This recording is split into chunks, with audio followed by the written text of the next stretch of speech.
Rachel. I wish there was a video. Perfect. All right, are we good to go? All right, we have need for, welcome everybody. We have need for a study session this evening for two different items. Councilmember Pfeiffer will be arriving shortly. He has texted to let us know who's running behind. Rest of council, Councilmember Ambrose is out this evening. She is traveling. Rest of council is present and accounted for. Ms. Morris. Thank you. Just for the record, my name is Rachel Morris. I'm the city attorney. I have here with me Laura Hemler, who's one of our assistant city attorney twos in our office. She has drafted these policies and will be answering any of the really tough questions. So I have her up here at the table so that we have audio. Everyone's able to hear. So we have two policies, city council policies that we'll be discussing today at the request of council. One is a brand new policy. It is related to how city council fills vacancies on council. And the second one is a policy that currently exists in the city council policy manual, but we're looking to expand and revise that policy, and that's related to city council expense and reimbursements. So the way I thought I'd handle this is just do a quick introduction for both policies and then have you discuss however you'd like to discuss those two, ask any questions that you have, unless you guys have some other processes. Would it make sense to just do one and then wrap it up and then go to the next one? I'm happy to do that as well. Okay, cool. So That's a great idea. we can start with the city council vacancy policy if you're okay with that. So under section 4.6 of the Arvada City Charter, when a vacancy is declared on city council, that occurs when a council member is recalled, dies, becomes incapacitated, resigns, is convicted of a felony, ceases to be an Arvada resident, ceases to be a resident of the district from which they were appointed, or fails to attend 3 consecutive regular meetings without being excused. The charter establishes when a vacancy occurs, but it doesn't establish, and it establishes the deadline for which a vacancy can be filled, but it does not establish the actual procedure for filling a vacancy. So that's why we're creating this policy, is to fill out some of those details so that we know what to do when a vacancy occurs. So the city team is seeking feedback on the proposed policy generally and would like input on whether council would like to see a voting procedure specifically that is more complex than what we have built in.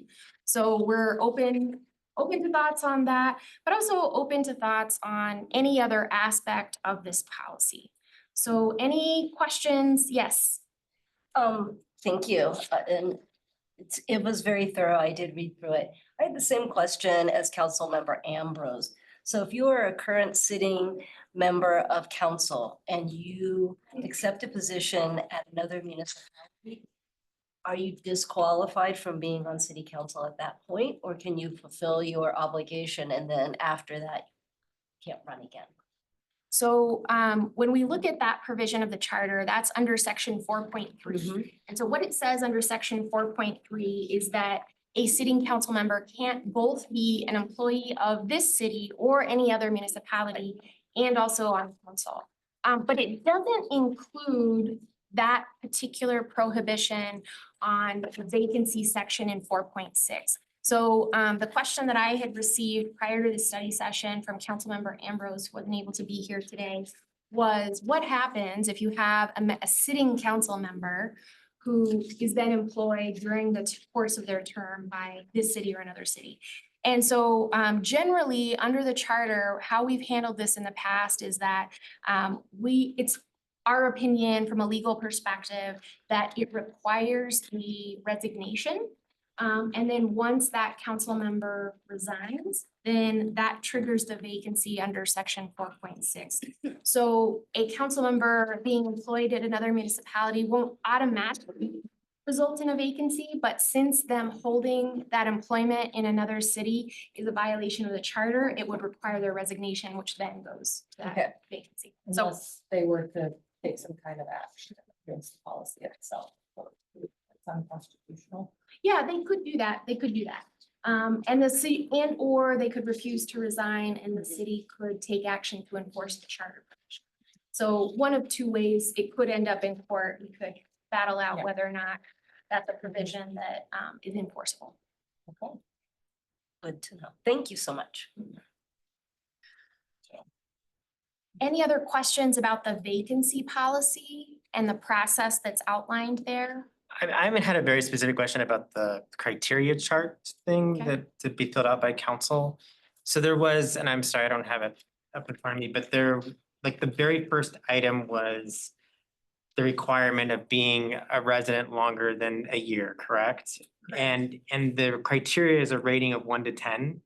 That to me seems a yes or no. How would you rate 1 to 10? Or does it imply that the longer you are here and the more years and you get higher rating, but that's not the criteria as set out? So that was, Sure.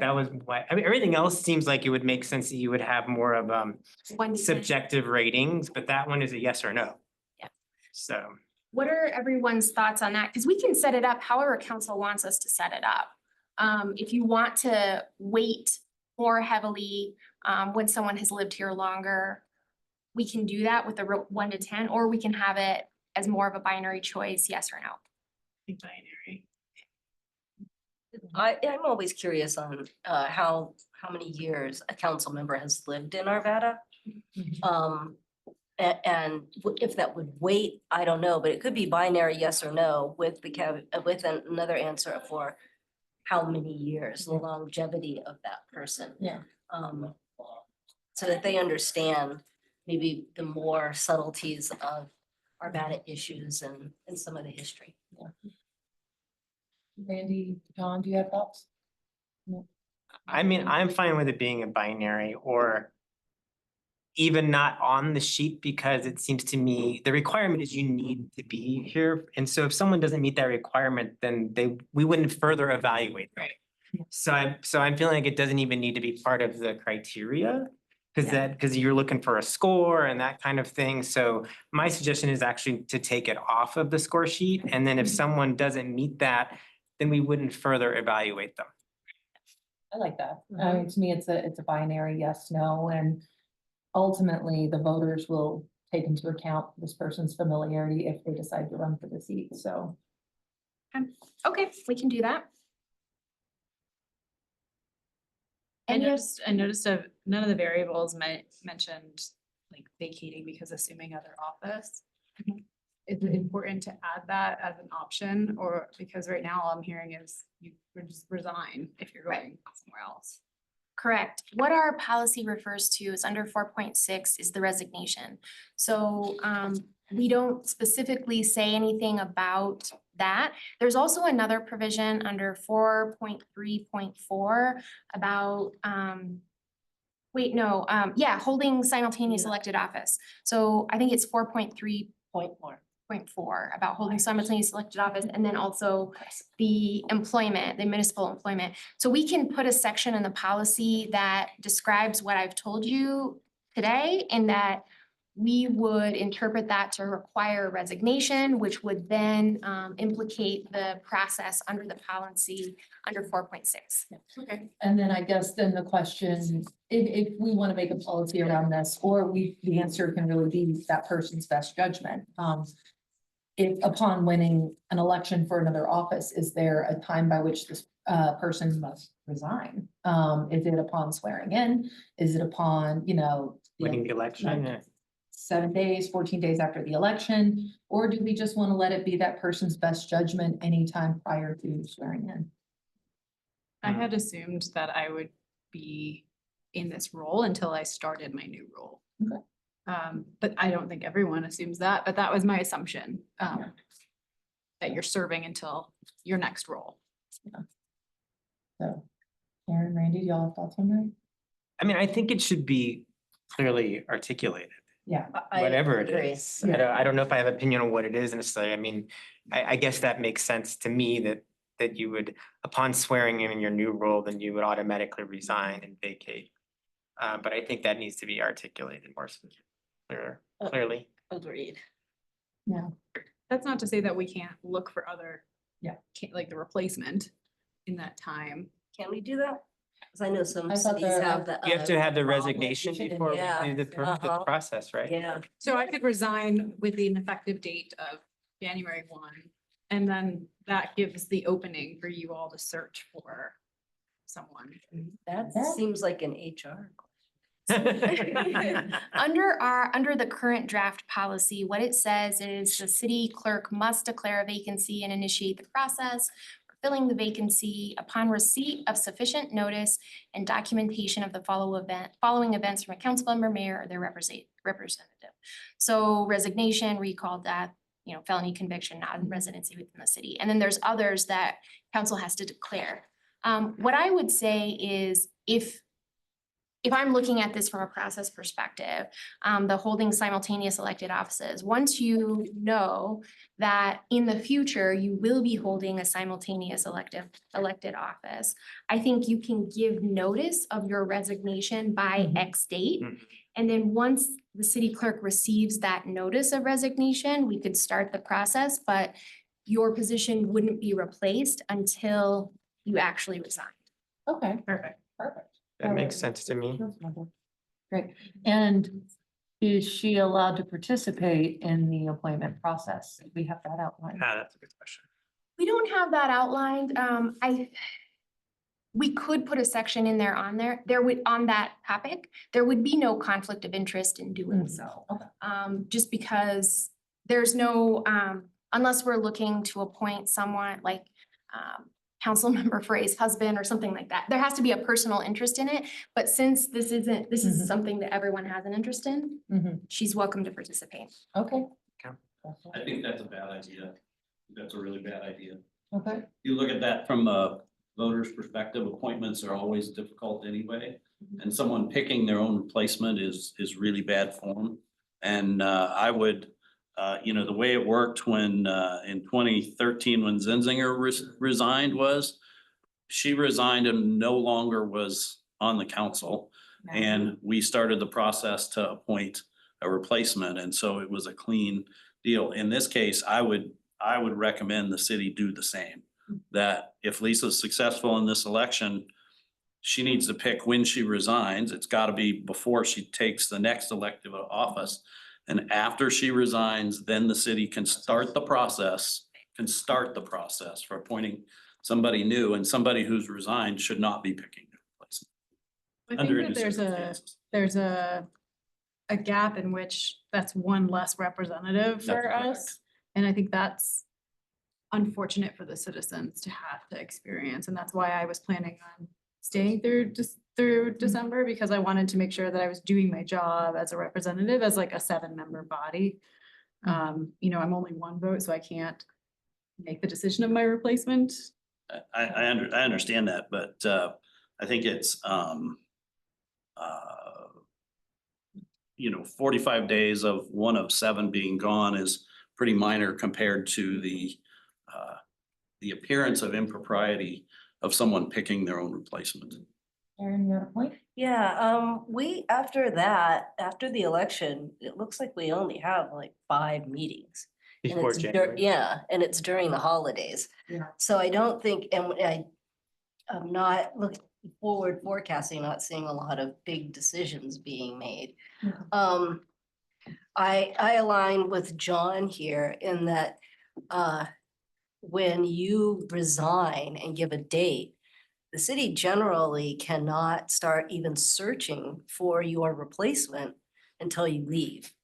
And so it's gonna be the holidays anyway, so it's gonna be a little dicey. But if we could at least have some of that time, just November, half of November and December to get Gabriella, or get us, not Gabriella, get us to accept applications and get somebody seated. That would be, I think it'd be helpful to us to have somebody hitting the street with us in January. So that's my 2 cents. I mean, that's just municipal operations 101. So we could have, I'm just thinking of what some of the options are. We could have a notice of resignation for January occur right after the elections. We could start the process then for the replacement and exclude Lisa from that process so that we would have somebody hopefully seated by the time it would become vacant. That is one option. Or the scenario that it sounds like happened with Senator Zenzinger is there's a resignation and then there's a gap in which we're searching. So those are the two options I could see. And I'm not strongly opinionated either way. Yeah, I would be concerned if we had more meetings on the books, but we don't have that many meetings. Yeah, after the The election. holidays usually is the slowest time. I guess then my question to the team is what are the hearings, like, not the workshops, what are the final hearings at the end of the year? And you never know, sometimes like we did in Grandview Station, we do have a particularly nasty one in December that would be good to have 7 on. So it would just be good to know what that forward projection of what the November, December hearing schedule is. And if everything's routine as day, then great, that gives us a little more understanding of our timeline. Versus if it looks like we need a 7th there, then we also want to take that into account on when we consider date. And so just so that we're all on the same page here, we'll want to reach a decision that works for you for this particular situation. If Councilmember Foray wins her state house election and the process will follow. But you also want a process that will work for you for any future vacancies. Of course. Yeah. So the details will be, while it might be helpful for you to know what hearings are on the agenda between then and the end of the year, it won't necessarily help. It may not help the next time. You need that wireless color. I think that's somebody calling Kristen. No. Yeah, Okay. this is the Zoom phone system. Okay, no Oh, worries. yeah, that's the I just wanted to make exciting. sure we didn't have a resident. I think for the purpose of this upcoming election, I will let you all decide which you prefer, if you want me to terminate early or through, like, whatever you all decide, I will respect that. But in terms of long-term policy, I think having people resign, and to your point, it's only 2 months and it's usually holidays, so I think broadly speaking, a policy that you should resign upon election is the right move, so we can find a replacement in those 2 months. I think you tend to be right. Moreover, if it is upon election, there's a lot you gotta do. Between, That's- yeah. But irrelevant also- of my policy, my Right. needs, I think that. Yeah. That's what I would go with. Okay, so resign upon election, I think it's probably the best. That's interesting. Okay. Maybe Okay. others wanna go through. We'll include that then. We'll amend the policy to include that. Mhm. And what are similarities in other cities doing on this too? I'm always asking what other. That I do not know. Do you know? No, not on the specific issue. I know it's the application process is what we saw kind of around Yeah. us. And it can go all over the place. Some cities require a special election. Wharton actually has that on the ballot this year, that it would automatically go to a special. And so every city is just so different. But Let's not do an election. That's too expensive. John, do you know, or does anybody remember before Rachel won with the last one? Yeah, Shelley Cook resigned in I don't remember the year, 03, 04. And she resigned in June of that year, and that seat was up for election in November, and Vesta Miller was appointed to just serve the last few months of that term. You know, not with an agreement, but she had no intention of running for that seat, so it was kind of just a filler until the election. That makes sense. Do you need us to review any policy or All processes for this, processes? Do we need to review any? Like the application process? Oh, the application Yeah, process. do you, or are we good with that? Yeah, it's kind of, it's written in here, just kind of the Mhm. basic steps. Okay. Yeah. So just that criteria is great. Sorry, it wasn't on my calendar. It wasn't on anybody's. Oh, For the record, Councilmember Pfeiffer has joined us. Thank you, Bob. It's just whenever a vacancy in the process, and it seems like the consensus is that upon election, where I would resign, and then you guys would have basically 2 months to find my replacement to start in I January. think it's 45 days. yeah, I think it's set, whatever the, So, So. but you wouldn't have to resign till before. So that was the discussion. We were talking if like, 45 days is an awkward timing, does that mean? I said I was planning on resigning for January, but if the council wants me to resign at election, so you guys can have a cleaner transition. Harder during the holidays. Yes. I think it would be harder, but I know that there are several people who have already Done it. know, been who through it. are very interested. We've been in through it before. Lisa's position, so. It was hard Okay. because Jerry Marks was when we did, and it was during Christmas. Right. All right, quick flag. 45 days from election day, so if election day, which can be as late as the 9th, because it always skips a Tuesday. If the first is a Tuesday, then it was the next Tuesday. So given a year, if the election day was the 9th and a resignation came in on the 10th, the 45th day would be Christmas Day. I don't want to create that as part of a policy that could entrap a future council with a really crummy timeline. So maybe we say something like within 7 days of an election, that allows another Monday to roll around in case election day is on the 9th. Well, they need, I would do within 14 days of Yeah. an election, because sometimes they have to do a recount and Yeah. That's true. the numbers won't come out. They usually give you what, Kristen, like 3 days to recount?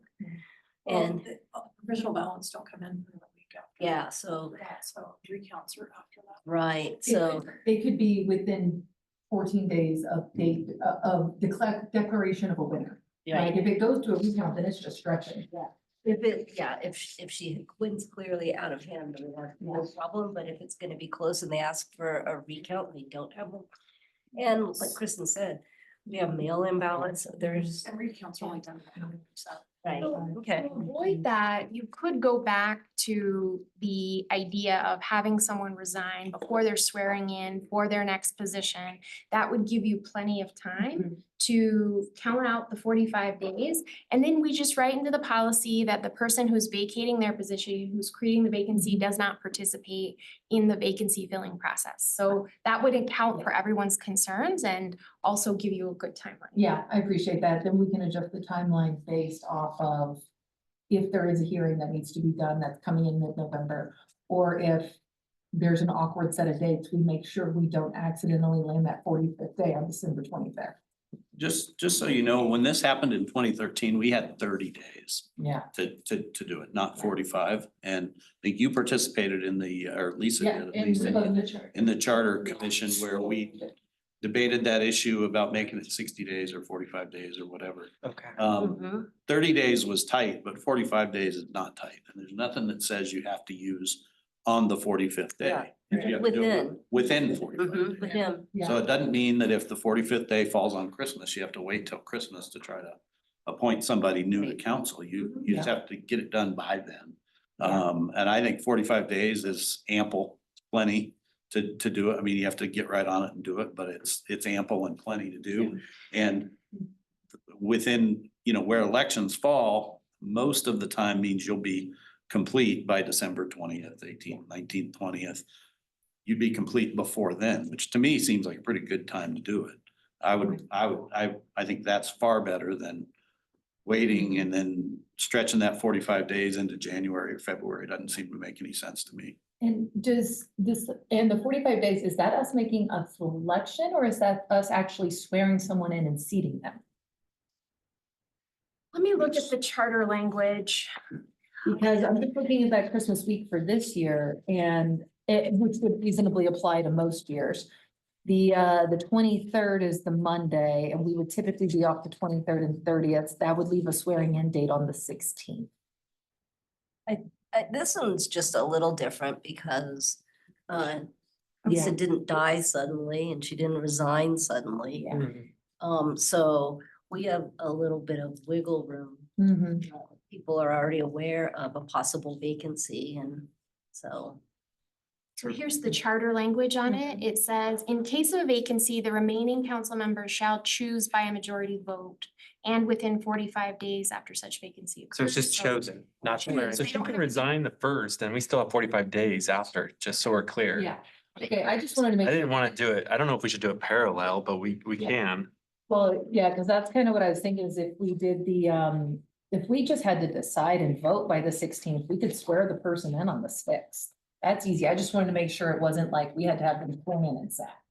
No, doesn't sound. Yeah, they don't have to be sworn in. Okay, easy. And it sounds like the statute, what you just read clarified the earlier question. She couldn't participate anyway because this is the remaining council.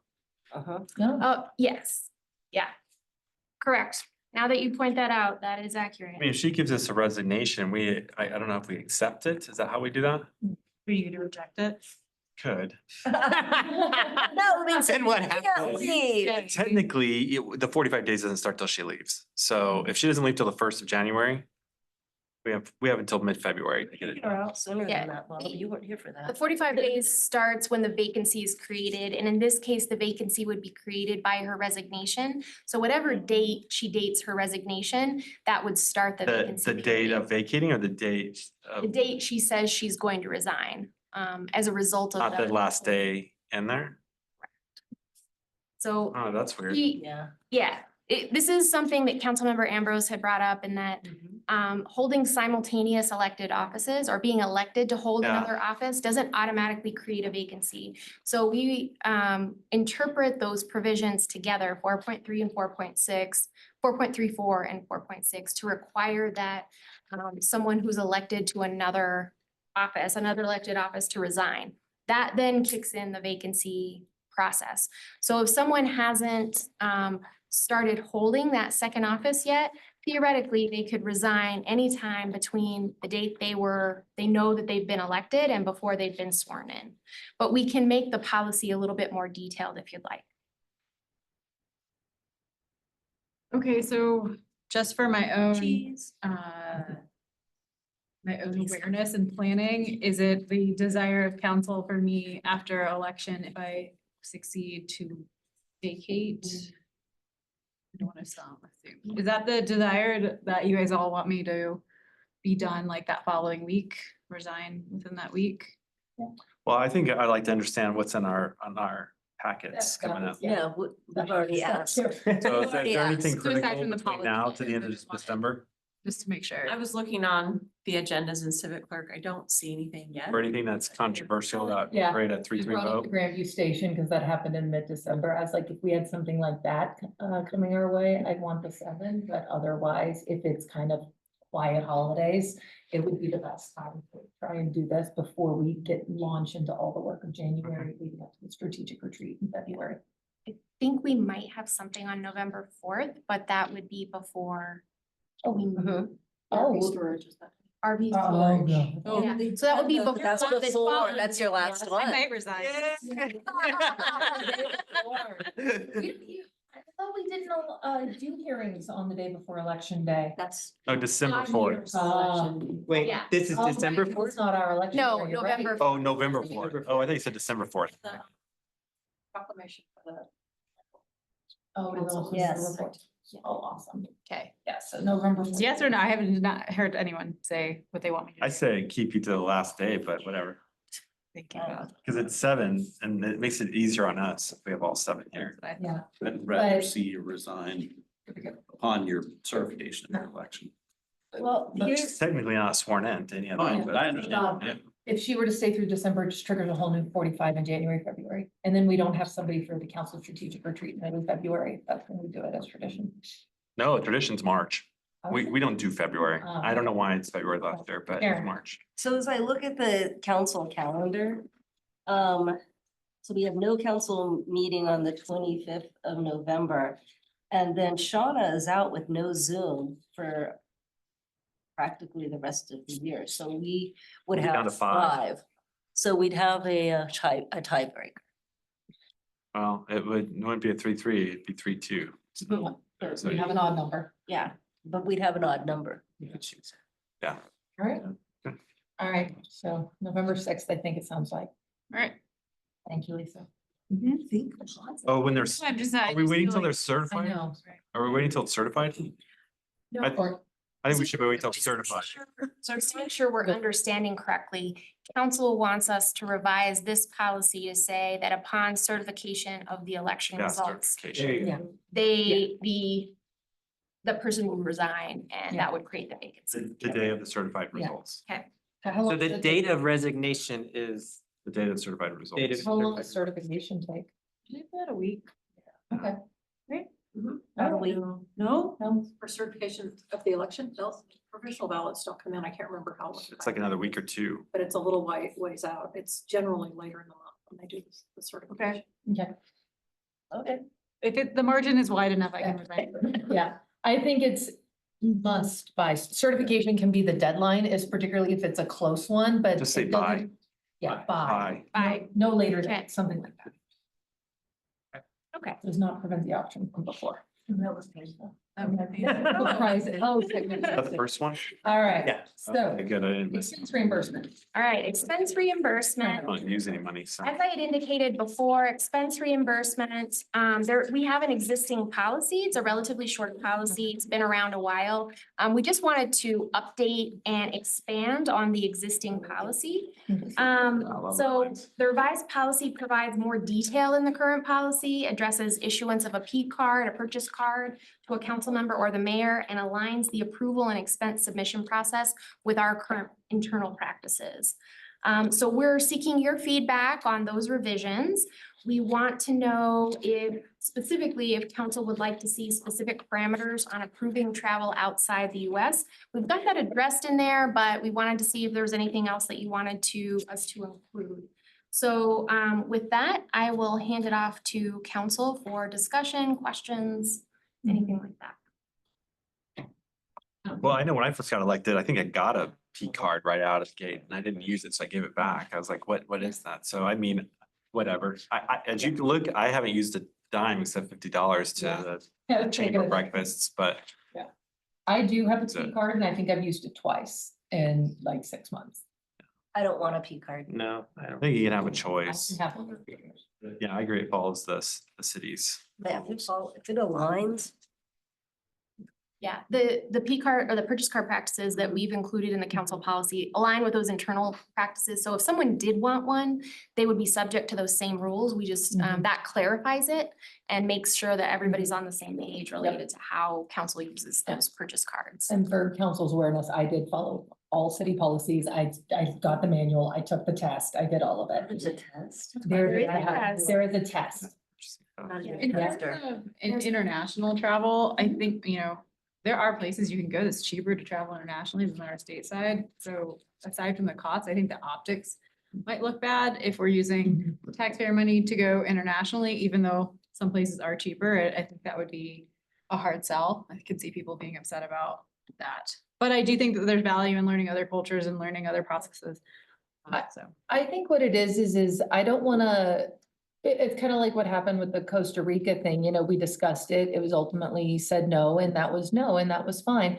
I don't want to bar someone from some future potential thing just because it's, just because it happens to be international. It could be extremely relevant at some point. We don't know what that future scenario is.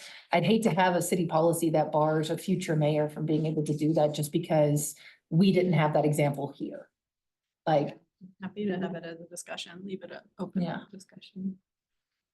I think it's still a council decision as a Yeah. whole. If somebody's traveling, it needs to be a council decision. It can't just be the one person jumping across the ocean So can we add that in a policy saying if international travel as requested. is requested, it has to be approved by. All of council council. majority of Yeah, council? it's in there right now. So it's just that the mayor has to approve, this is following the discussion at the dinner session. Mayor has to approve if it's for a council member or Ryan has to approve if it's for the mayor.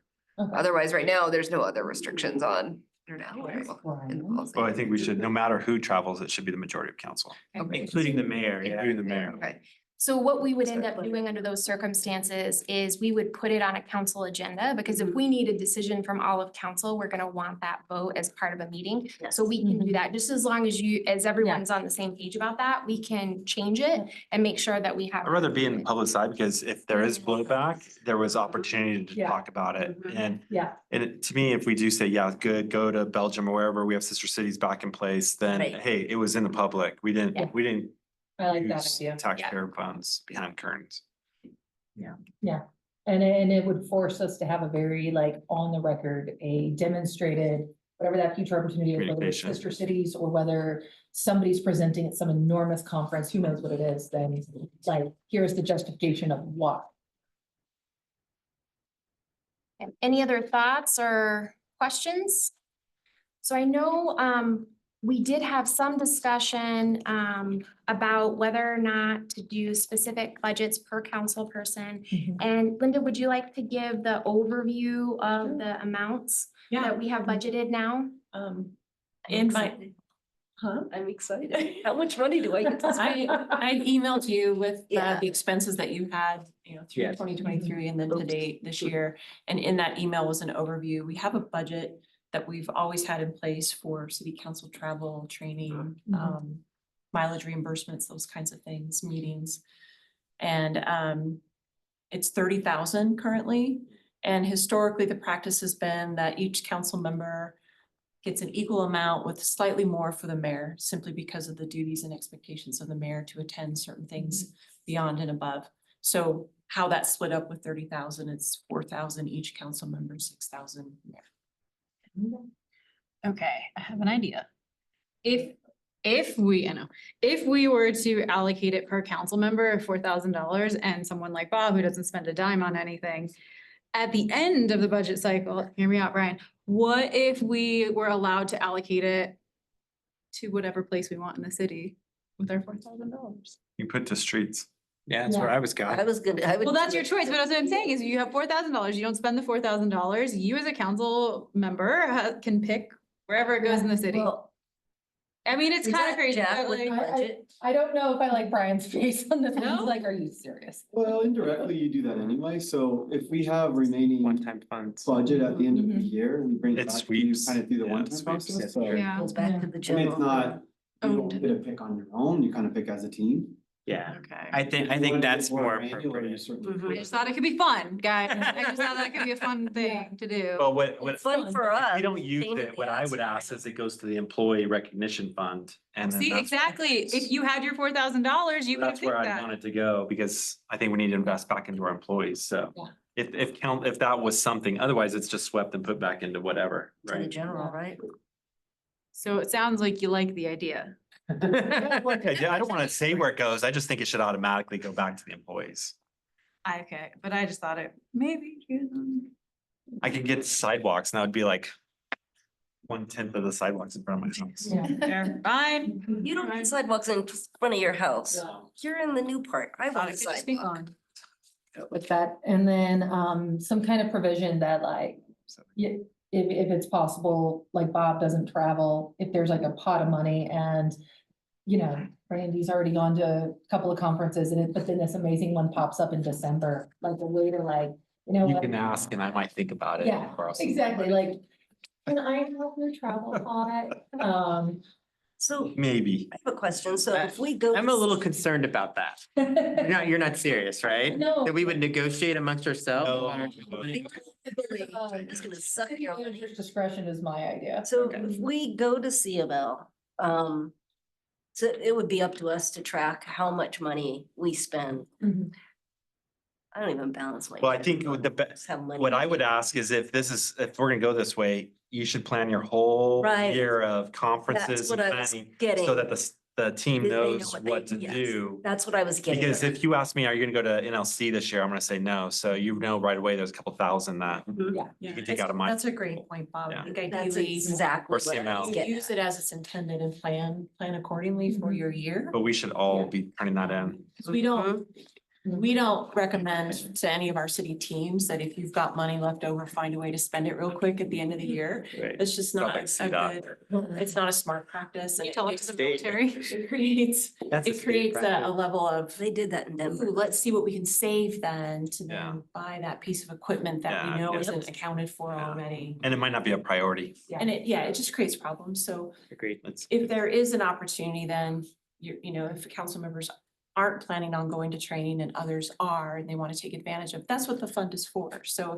if there is a council member that wants to particularly spend more time at 5 conferences versus one at just one for the whole year, we can reallocate that money. Yeah, and that was exactly, Bob, to your point, why this sort of idea came forward was, it was that sense of, it makes us think more strategically about what we're doing.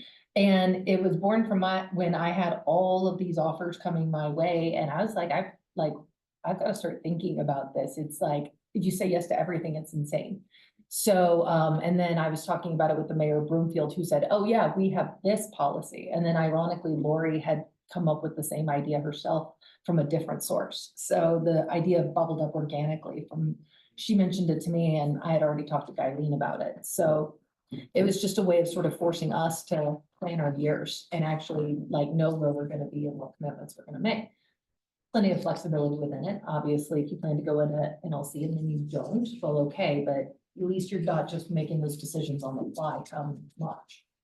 And that's how I felt last year was, Yeah. everybody was saying, you should go to NLC. And I thought, is there any money for me to go to NLC? Yeah. You know, being very sensitive to municipal budget. But, so we should probably be thinking about what we want to do next year. And do we provide that list to you and the mayor? And you can provide it to Brian and he can say no. I know how you finance guys work. So We the just- process and the policy, should you adopt it, is that you would make the request at a 5 PM session. Council will discuss it. And then the mayor makes a determination, yes or no, on those. If it's the mayor requesting it, Brian makes the determination, yes or no, and then we move forward from there. For the occasions where you want the full council to approve it, it's a little bit of a longer process because we would need to put it on a council agenda so that you can have that public discussion. But as long as you've delegated decision-making authority on the day-to-day sort of training and expenses, then either Brian or the mayor will be able to make that decision with input from council. So just to be clear, then an NLC example would follow 5 o'clock discussion and then approval by mayor or Brian. Correct. And I will say, like, one of the other ideas here was that I think we've kind of gotten, we all go to NLC and that is the thing we do. So what happens is like this year we wound up having 4 of us at NLC. And while that's a great experience, what are we missing by some of us not being elsewhere? And so, you know, think broadly about what your keen interests are, what you want to be bringing. NLC is fabulous. We definitely want a couple people there every year, but maybe that rotates around unless you're just really passionate, that's your thing. But don't hesitate to say like, oh man, I think there'd be some fabulous learnings at this conference for us. I'd like to go to that and make your case. Cause yeah, I think it would behoove us to stretch our wings a little bit past the one thing we think to do. That and CML, 2 things we tend to do. I was gonna say, I really enjoyed CML. I Oh, learned a CML 's so lot. I good. met so many people. It was a joy, As much actually. as I love NLC, I definitely always want to encourage everyone every year to go to CML if they can. It's so good. Program. Okay, so any other questions, comments, concerns about the draft policy on expenses and reimbursements?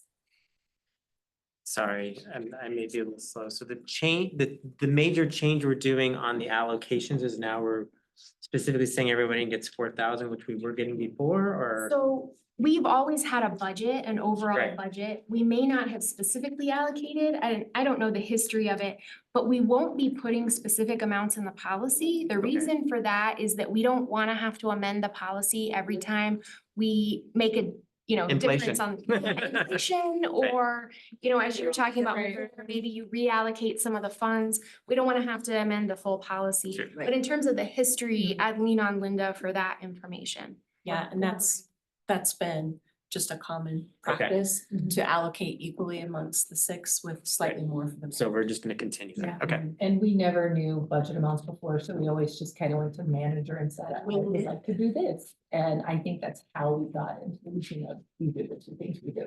Because it just, like, I think it wasn't intentional. I think it just kind of happened that way. Anything else? No. Okay, well, we will make these revisions. Next steps are we will put these on a council agenda for approval. Mhm. There's a specific approval process, and I think we have to give notice one meeting before that we're going to be amending a policy or adopting a new policy. So stay tuned on the exact process and procedure. I'll let you know that. But we'll be putting it on a formal agenda so that council can approve these policies as revised, as we discussed today. Sounds good to me. Thank you. Okay, and we don't have anything further. All right, so it is 4:54.